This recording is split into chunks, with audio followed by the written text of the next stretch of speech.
wà ńbẹ̀ ṣé rọ́ ni wọ́n do yín pa Sahara ó já kíkanjú ọkùnrin kí ló ń ṣe ìyàwó ẹ̀ máa parọ́ fún ó ti betray ẹni ẹ̀ náà mo ń bọ̀ mẹ́sàá lọ bọ́ọ̀rẹ́ mi kan ní aṣọ kan tó fẹ́ fi ṣe kinní kan ẹ̀wọ̀n pé mo wà in charge wọ́n ti múlẹ̀ àdófẹ́ ẹ̀kú wọ́n ti dòjá ẹ̀pá wọ́n fọlọ́run fún ló dá spam sí lórí ṣé mo ọmọ ẹ̀ náà ló ń sọ pé òun máa fìyà jẹ lọ́jọ́ alẹ́ tó bó bá jẹ́ obìnrin wá sọ̀rọ̀ láì pẹ̀lú mi mo ní pẹ́ stop life yìí mo dẹ̀ really appreciate ẹ̀yin obìnrin àtọkùnrin tẹ̀wọ̀n abẹ́ àtẹ̀ ń gbọ́ mi change mind yẹn ọkùnrin love ara ẹ̀ àwọn bíbí ẹ̀ máa ń mọ̀ intentionally lòyìn tó bá ti gain gbogbo power tán Sahara ẹran ìfẹ́ là ń gbé etiquette. So basically for those of you that you don't know me, you are meeting me for the first time, kindly follow me now, please, okay? Kindly follow me. Do not think or hate me. I am talking for the betterment of our people, okay? I'm advising you, I'm building the mind of man and even your upcoming children, okay? If you can get a little bit influence about what I'm saying, can pour into your children, it's going to be beneficial to them, okay? So don't see me as your enemy. I love you to death. Gbogbo wa o boniwo o ko le mi so n gbọ́ mi. Tó bá wọn kó máa sọ English kan bí yàrá ìjà kan yàrá ẹ̀ sí Cambridge wá bá mi argue o boni e o ko le mi so n gbọ́. So amora wa amo game yẹn. Wo gbé àwọn sílé tó dàbí English ó dàbí church n pọ́nlé. My baby a baby. Wèrè la baby. Yẹn náà pretend I'm a dano mo. On yẹn ó gbé di sẹ́yìn bá àwọn aláyé ló ń do. Ha mo ní ẹ̀gbọ́n kan bẹ́gbọ́n yẹn ṣe já tó bẹ́ẹ̀ jẹ́ gbòòrò tó bá rí wọ́n ń dóyàwó àti yẹn fine torí tó bá fine tó bá fẹ́ ìyàwó tó fine ajá àdúgbò ló fẹ́ o èmi mo sọ bẹ́ẹ̀ fún ẹ tó bá fẹ́ o mọ̀ pé ẹ̀wọ̀n kan máa wà o níṣan lára wèrè ẹ tó wá kúrú wèrè ẹ kúrú o lówó mọ̀ọ̀chì lọ́wọ́ bẹ́ẹ̀ yẹn wà lọ fọ́mọ tó pupa ọmọ yẹn wá fẹ́ nítorí pé ilẹ̀ ti ṣú ọmọ tó ń do ṣòro ọmọ tó bá fine òbó Sahara ni o ọmọ adó nítorí fine ni wọn ò ní do nítorí wọ́n fẹ́ ọmọ adó nítorí pé ọ̀nà ẹ̀ stand ni ọ̀nà ẹni tó fẹ́ wọn rí pé wọn kì í sábà fẹ́ wọn ọmọ adó beauty ẹ̀ máa gùn tó máa fi máa kó sọ ọkùnrin lọ́wọ́ wọ́n dẹ̀ tó iPhone 5 wọ́n á kó lé lọ́wọ́ wọ́n á gbàbẹ́ láwẹ̀ wọ́n mọ̀ pé òun náà máa fi beauty ẹ̀ tajà gbà nǹkan tí mò ń sọ fún ẹsẹ̀ ṣọ́nà mi ti yẹ so ìwọ tó lówó lọ́wọ́ ó wá lọ fẹ́ fine girl ó rí pé olórí burúkú ni wọ́n bọ̀ yìí ó fẹ́ ó fine ọmọ tó máa lo nails ó máa ń pọ́n èmi gan tí mo jẹ́ àbúrò àdúgbò mo fẹ́ dóyàwó ẹ̀ ìyẹn ńkọ́ irú ojú tó máa fi ń wo obìnrin tó fine nìyẹn obìnrin yẹn ò ní mọ̀ inú àwọn àdìgbé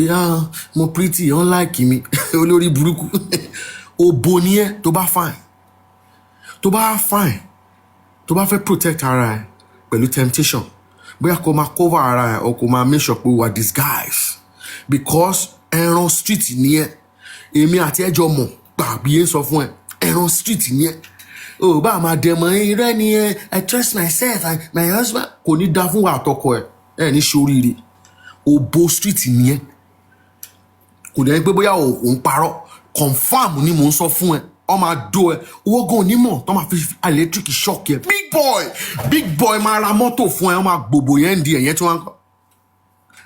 sórí díẹ̀ tó ga yẹn tó bá wọ jeans yẹn pẹ̀lú ọyàn ẹ̀ pupa yẹn o ti gẹ̀ wọ́n fẹ́ doni wọn kì í respect obìnrin tó fine ìwọ wèrè ọmọ ìran kíìnà tó jáde wá láti ibi kan mẹ́ yẹn ìwà rẹ̀ pé ó fine ẹ̀bùn ọmọ tó fine ló fẹ́ mi ó mọ̀ wọ́n ti dóbò yẹn bí wèrè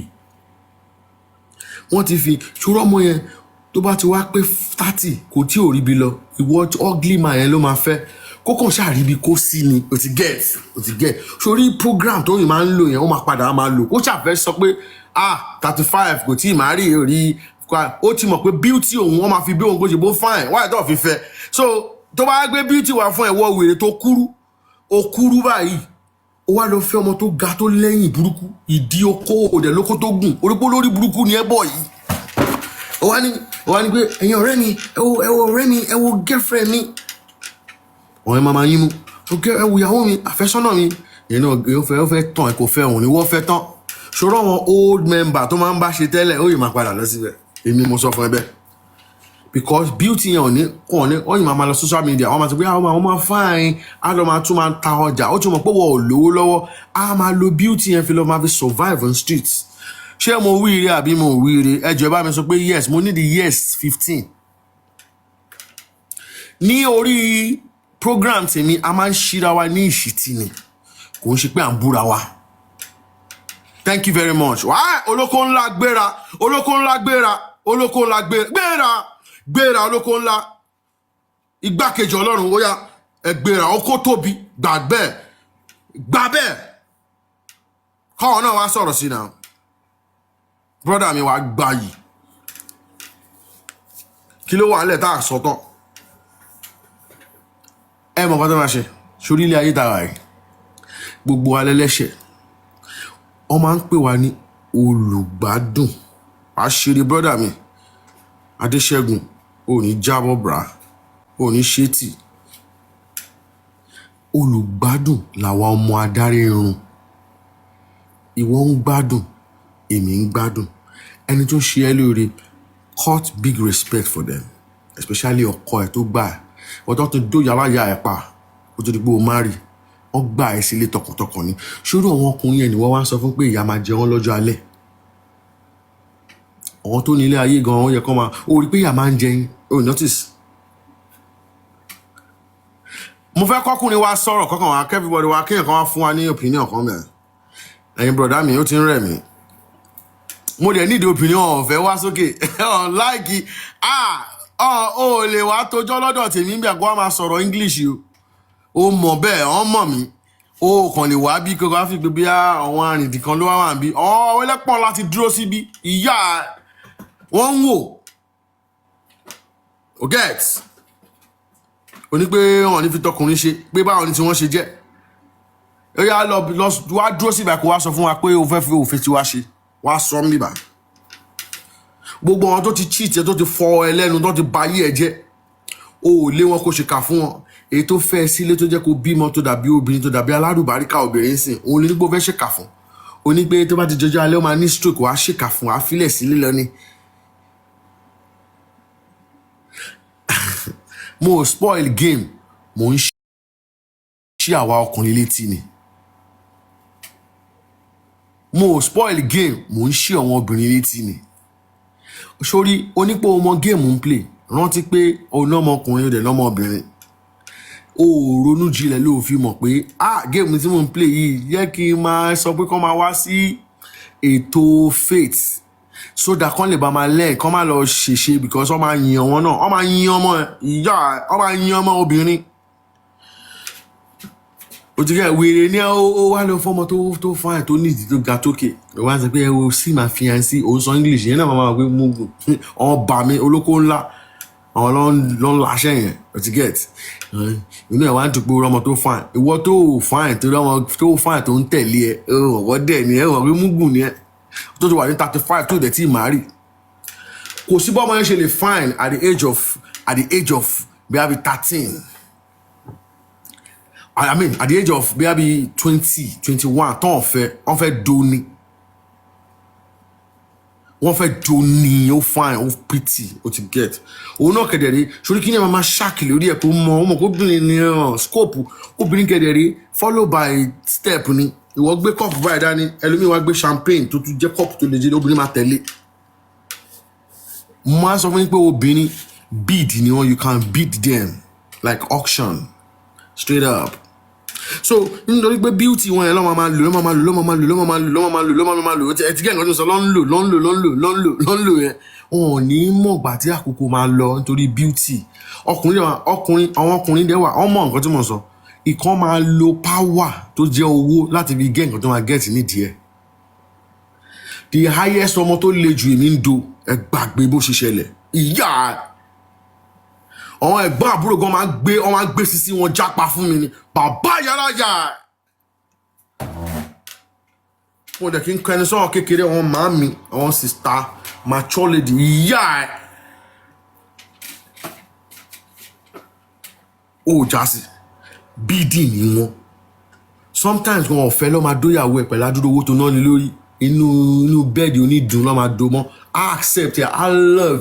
I love ẹ̀ tọkàntọkàn ẹ̀yin mọ́tò lọ́ máa dóyà ẹ̀ mọ́ awareness ni kò ń ṣe èébú tó bá jóbìnrin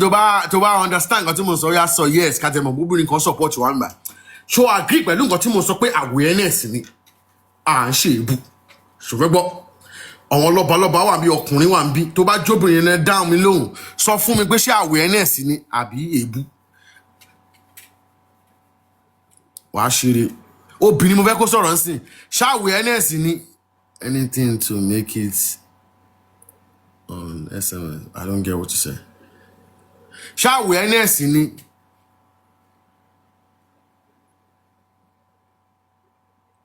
mo fẹ́ wojú ẹ̀bùn obìnrin ló sẹ́yìn délé mọ́ mi ẹnu mi ṣóbìnrin ni àti núkẹ́ ọmọ mi tó bá jóbìnrin ni gbàgbà yìí ó ò ní ṣe bí ọkùnrin o wàá máa ṣe bí obìnrin ni ẹ̀mí ẹ̀ máa gùn tó bá bímọ ẹ̀mí àtọ̀ wọn mọ́ ẹ̀ wàá jèrè ayé wàá jèrè ọ̀run wàá jèrè ọkùnrin wàá jèrè ayé ilẹ̀ ò ní dà fún òótọ́ ọ̀rọ̀ tó sọ yẹn awareness là ń ṣe ń bí àbúyàn ọmọ mi wàá gbáyì gbogbo bọ́dì ẹ̀ kò ní máa rùn bí ọkùnrin ó máa rùn bí obìnrin ni àṣẹ́gun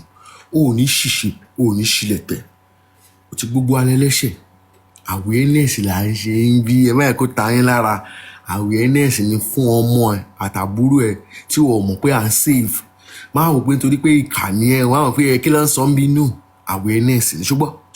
ṣe ni pé mo ṣẹ̀yìn báyìí ṣe ni pé awareness ni ṣe ti get ẹ mọ̀ pé a mọra wa tá bá ti mọra wa o ti get ó mọ̀ pé ìyàwó tó fẹ́ sílé ó mọ̀ pé ò mọ̀ òun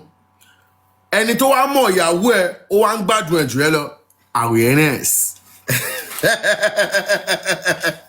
ìwọ ọmọbìnrin tó bá wà níbẹ̀ tó bá jẹ́ pé obìnrin ni ẹ sọ fún wa sí pé awareness ni yes or no ṣé yes ni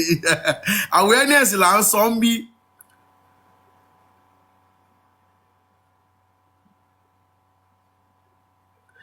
Mo ṣe pé a kàn ń sọ̀rọ̀ ni ẹni tó bá dalẹ̀ lè pé máa mú náà ṣé pé ṣé wọ́n ń dalẹ̀ ni get ṣé o gbàgbá ayò ẹni ẹ̀sìn ni ìyàwó ẹ mọ̀ pé òtè ni ẹ o ti get ló fi di pé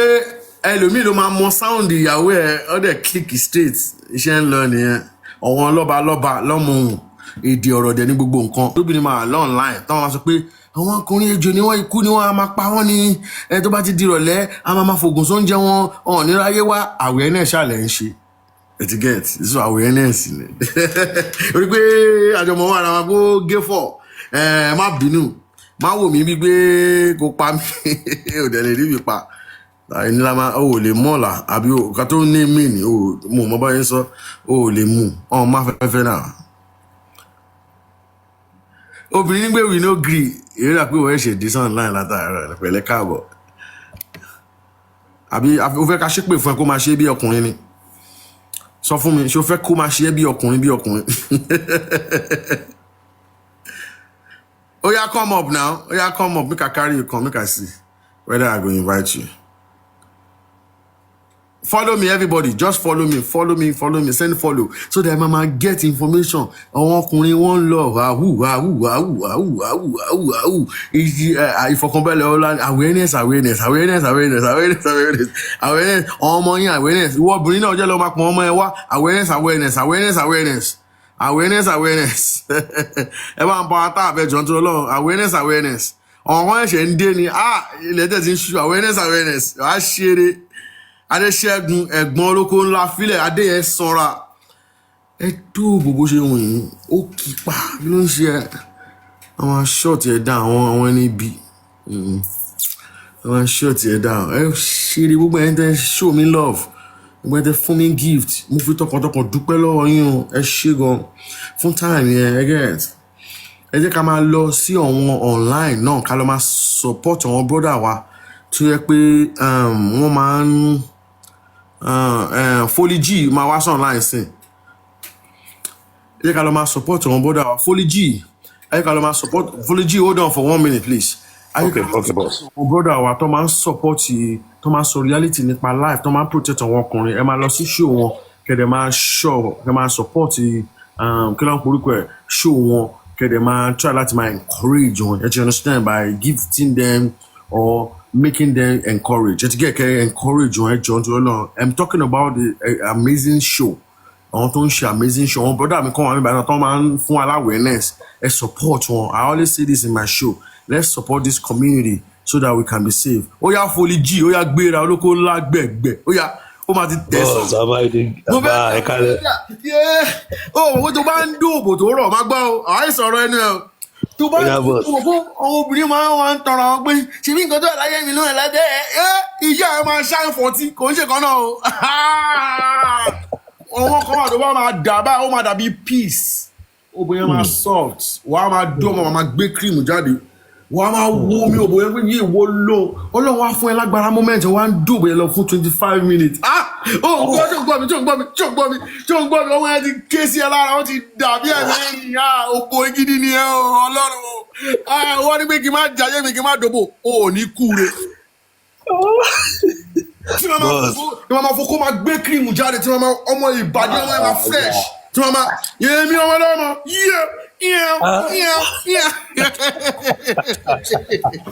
tí wọ́n máa fọ́ kó máa gbé cream gidi ọmọ mi bá cream wọn máa ń dọ̀tí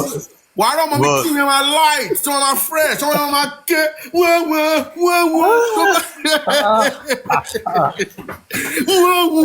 tí wọ́n máa gbé mo ti ń bọ̀ ọmọ o ti rí ọmọ gidi tó bá máa dó ó máa gbọ́dọ̀ máa dà fún ẹlẹ́ẹ̀mẹ́rin ẹ̀mẹ́ta bọ̀ wọn olórí púpọ̀ wà desert ni wọn wà máa kàn máa dó desert ni òbò yẹn máa gbé báyìí kò ní sómi bẹ́ẹ̀ wá tó gbé kí ló tún dé báyìí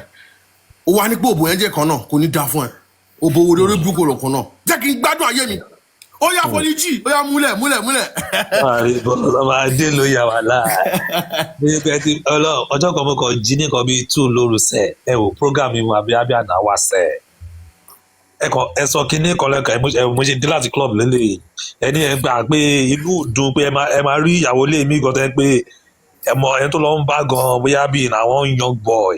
wọ́n máa tún domọ́nù dùn sẹ́ẹ̀ boss make I no lie for you wàhálà ẹ̀gbọ́n you be my boss o so ẹ̀gbọ́n I get doing boss bàbá wàhálà ẹ̀gbọ́n Ọlọ́run I dey always respect you because mo kàn believe sọ kí ni kò touch heart mi ẹ̀gbọ́n I dey cry ẹ̀gbọ́n yesterday na I dey cry me dey lost sight ọdún bá mi ṣiṣẹ́ lánàá if you see one small boy wey dey fuck my wife. mo kú. Boss no be me ẹ̀wọ̀n mo ṣe wáyé na fọlí jíde tọkọ I no dey hide my feelings I be Naija boy from Ogun State. awareness ọmọ mi kan náà bẹ ẹwọ kí I feelings tèmi mi I go talk my own thing ẹwọ mi ṣe wọlé tí mi mọ̀kọ́ tó ṣe kí ni sólà mi ni mo jẹ́ dẹ́rẹ́ àti club ń sìn ni if not make I even switch camera bring that laptop for me. wá ṣeré olóko ńlá. ẹ jẹ́ kí n hàn kàn mi ẹ jẹ́ hàn kàn. awareness ni ẹ má fọ.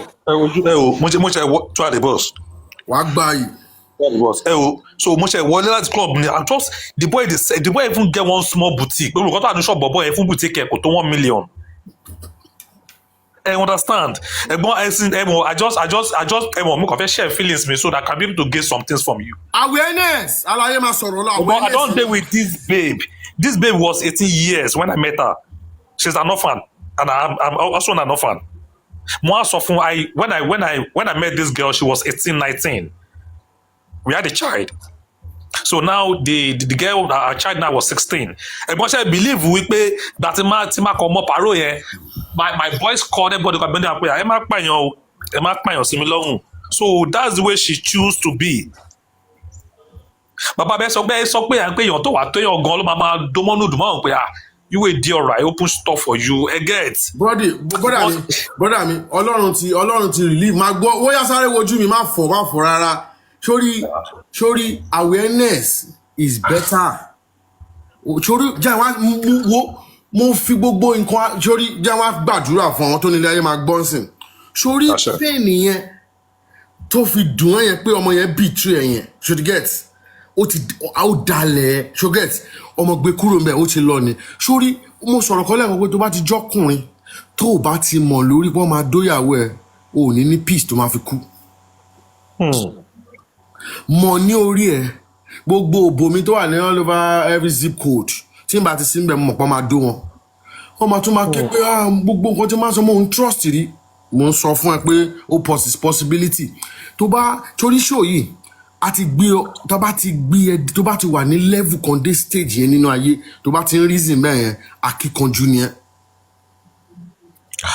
wọ́n ń dóyàwó president ta ló ń dó àwọn ọ̀bọ̀bọ̀ tó dó àwọn èèyàn alágbára ìyàwó níyàwó bíi 400 ṣòtìgẹ́ ọba fi lè ti ní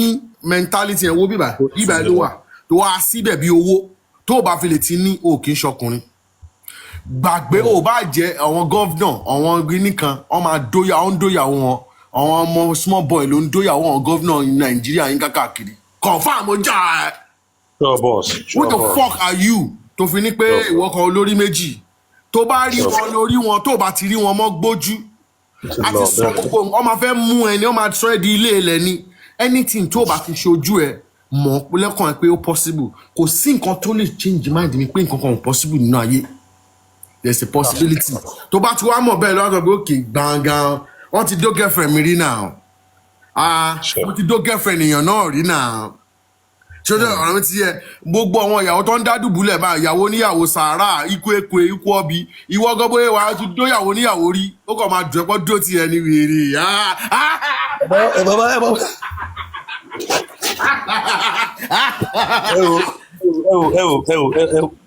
mo bí torí ilé ayé ọmọ àti ọmọ ènìyàn.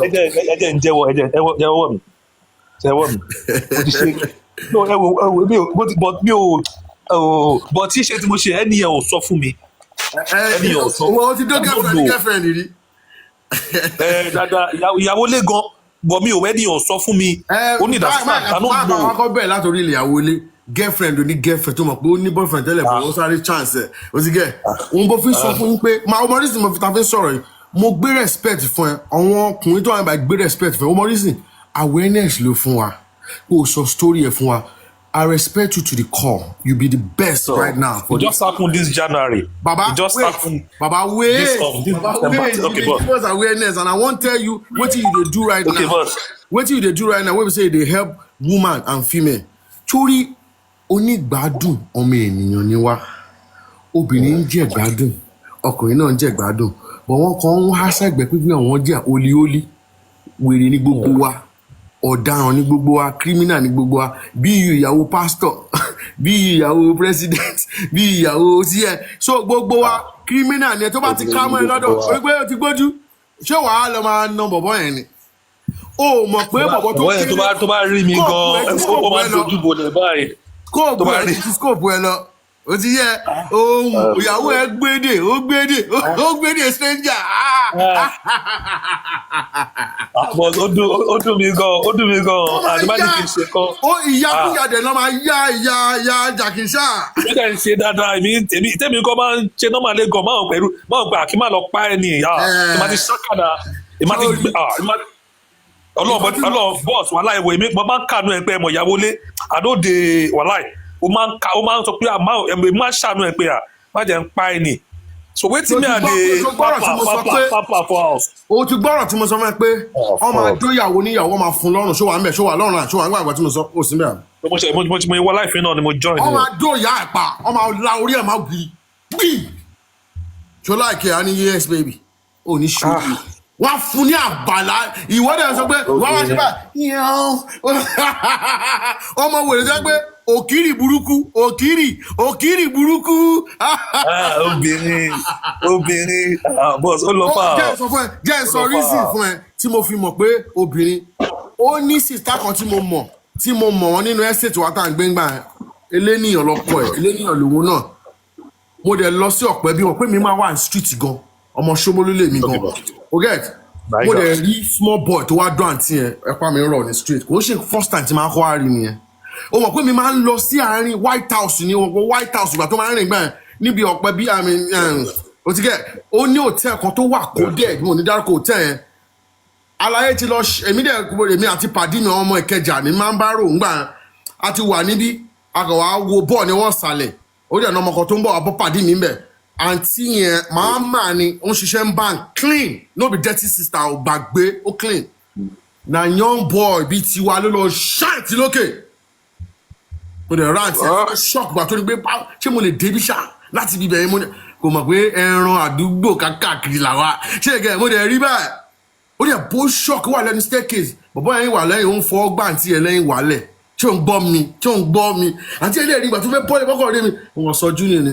ìgbà tó wá rí mi next aládùúgbò ó ní pé ìwọ bad guy kí ló lọ ṣe mí bẹ̀ yẹn mo ní sista mi ò rí nǹkan kan ẹ̀ máa wò ó ti ó ń lọ bẹ́ẹ̀ ni ó láìkì mi kú mo dẹ̀ mọ ọmọ ọkọ ẹ̀ dádì làwọn máa ń pè ẹ̀gbọ́n ó yẹ dádì responsible man wọ́n máa gbọ́ èdè ó sọ fún yín so tó story yẹn mọ̀ fún wa ká lè bá tún catch up pẹ̀lú àwọn kankan. You just happen like that. With time December, I'm calling, what's wrong with this babe? You are changing suddenly. Jordan, I mean, if you been jáde. So I'm going to call Leko, mo gbé ní Bello, ní Bàrígà ọdún sí. So I'm going to pay live stream, kéèyàn wá ṣe nǹkan kékeré sí Jẹ̀bú, kéèyàn rọ̀ chill fọkàn balẹ̀. I've met this girl over like 10 years plus. She's an orphan. Even though that my meet, go she expire secondary school, Leko ni. So I was like, maybe I'm sort of grandma emo. So you know that she did that to Kotonou, and okay, fine, Katema. I'll just be okay, fine, going on. Fourth, my car for my baby 72K. That's about Zeti. But then go to my dealer, Yanking by Kofam 72K, Zeti, no, and buy book out for me. Take me or rental low, Gamma go low. So I'll just be like, I just want her to be happy. Every time we hear the shell, move for my low, no fellow, only among Gamma Ferro, Lobom, Labekuta, okay, no, wala. Every awareness ó ti yẹ ẹ̀yin èèyàn ẹ bá mi tap awareness búyọ̀ awareness ẹ bá mi tap ẹ̀jọ̀ awareness. mo á sọ pé ìwọ lọ ó ní ó yá gbé fóònù fún àbúrò ọmọ sí ọgá máa ẹ̀tọ́ ní kò lọ kí lábẹ́kúta àwọn gbé fóònù fún ológun ńlá wàá ṣeré awareness ó yá ó kọ́ lọ pé àwọn ń ṣe kíní kan lọ bá wọn kíṣìn gbé fóònù fún orí ẹ̀ ó yá switch fídíò kò sí nọ́mbà o ó gbé ẹbí ọ̀dọ̀ ọkùnrin lọ́wọ́ yìí obìnrin ìyá rẹ ẹ̀gbọ́n boss make I no lie for you that thing wey happen that December. e go hit you. But I know again I know want mi ò fẹ́ ṣe nǹkan. awareness àṣírí. but like mi ò fẹ́ àwọn èèyàn gan ò fẹ́ ṣe nǹkan àkàndé ẹ̀gbọ́n téèyàn bá fara balẹ̀ ifá wà o téèyàn bá fara balẹ̀ èèyàn máa rí nǹkan tẹ́ pé ọjọ́ orí èèyàn gan máa ń pe àkílélẹ̀. ó mọ̀ kọ́ ló ṣẹlẹ̀ ẹ̀mí àágùn àlàyé tó ń gbọ́ mi ẹ̀mí àágùn àwọn tó nílé ayé wọn ò ní dójú tì ẹ́ ilẹ̀ òdẹ̀ ní dà bra jẹ́ ń ṣàlàyé nǹkan kan fún ẹ nípa ilé ayé tá à ń gbé ilé ayé yẹn burú gan ṣáà mi ti yẹ àwọn tó wà lókè mi bá wọn mọ̀ pé ọmọ gbòòrò ni ẹ́ alógòláyè bọ̀ wọn kò kí ń ṣe báyọ̀ ọmọ gbòòrò ẹni tó máa bìtú ẹ̀ ọ̀rẹ́ máa bìtú ẹ̀ aráalé máa bìtú ẹ̀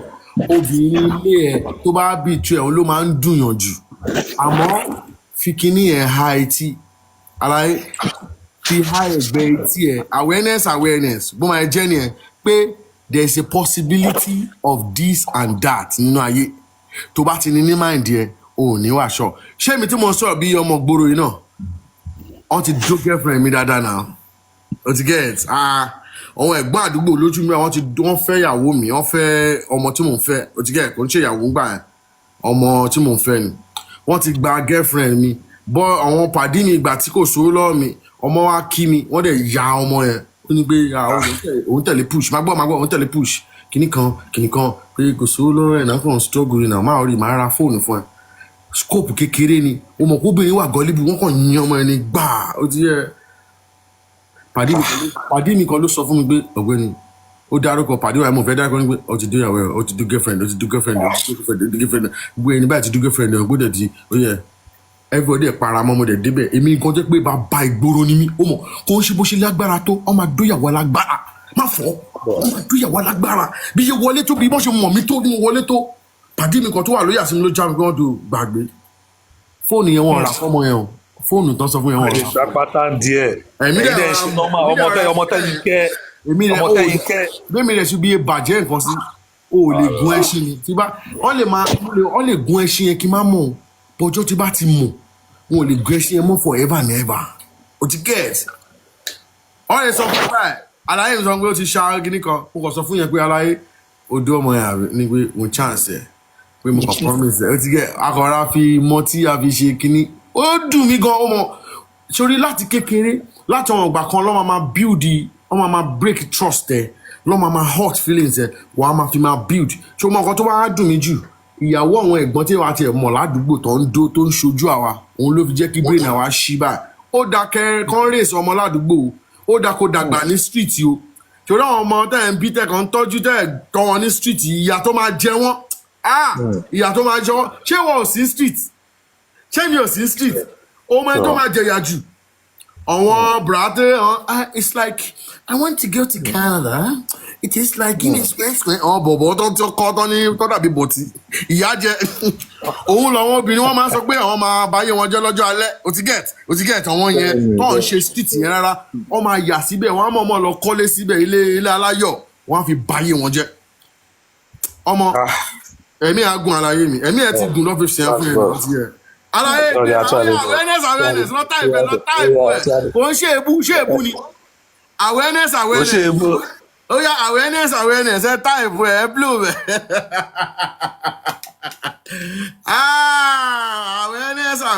awareness wàá ṣeré ọmọ ọgbọ́n a ní pé kẹ́ máa dùkú a ní pé ká má ṣe kínní obìnrin àtọkùnrin máa dúkú ènìyàn onígbádùn ara ni wá àjọ mọ́ra wa ni àmọ́ ẹni tó ṣeré fún ẹ má lè pa ibi sí nǹkan tí mi ń sọ nìyẹn òun ló fi ń pè ní awareness àwa bú yín àdé wa sọ ibi sí yín bọ̀ ìwọ tó ń robi sí wa ò ní tálẹ̀ o tó ń robi sọ́wọ́n ẹ̀gbọ́n mi olóko ńlá arìn bí ẹṣin akọ tó ń sọ pọ́jọ́ alẹ́ ìwọ ò ní dá pé ìwọ tí ò bá ń ṣèwọ ẹ̀kíní kan máa ṣe wọ́n ìwọ nìkan máa ṣe kọjọ́ alẹ́ àwọn bàrá yẹn tó pé náà àṣẹ́gun ìyẹn lèmi ń sọ lọ́wọ́lọ́wọ́ báyìí ẹni pé à ń sọ̀kan àti ìkó kúrò ńlẹ̀ ìfà ń dún mo ò tiẹ̀ fẹ́ ká yà síbi àwọn nǹkan bẹ́ẹ̀ ká ṣàrara mẹ́nu kúrò ńbẹ̀ èmi kàn mọ̀ pé obìnrin lọ́kùnrin ló máa ń mú kúlíkúlí sẹ́nu o mọ̀ pé nígbà mi tó bá ń jẹ kúlíkúlí máa ń dún koronkóńkó bó tó bá fi omi gàrí fi gbé sọ́gọ̀ orí pé ó máa rọ̀ gbogbo ara mo bọ́ ṣe ń ṣe etiquette ọlọ́gbọ́n ni wá à ń ṣe bí ẹlẹ́ṣẹ̀ ni wá perfect gbogbo wa náà criminal ni gbogbo wa kọ́lọ́ ń ṣàánú wa àmọ́ ẹni tó ń rò ẹ́ tó ṣe dáadáa sí ẹ tó wá ń ṣe bí sí ò ní tọ́jọ́ o etiquette nǹkan táwa wá sọ nígbà nìyẹn ẹ má jẹ́ ká tó wá mú secret yẹn lẹ́jìjì kò tiẹ̀ kí wá ń ṣe secret awareness ni tó bá ń ta ẹ́ lára àwọn tó nílé ayé ò ní fún MPs yẹn náà ara máa ta ẹ́ kú ni tó bá jẹ́ pé ara inú ń bí ẹ sí nǹkan tá à ń sọ pẹ̀lú bẹ́ẹ̀ ń ṣe àwọn bùrọ̀dá mi yẹn tẹ́ ẹ̀ sọ àwọn ẹ̀gbọ́n mi yẹn àwọn ẹ̀gbọ́n kan ti pè mí London ṣe gbogbo ẹ̀ má sọ̀rọ̀ nǹkan tóbìnrin ti ṣe fún wọn ṣó dáa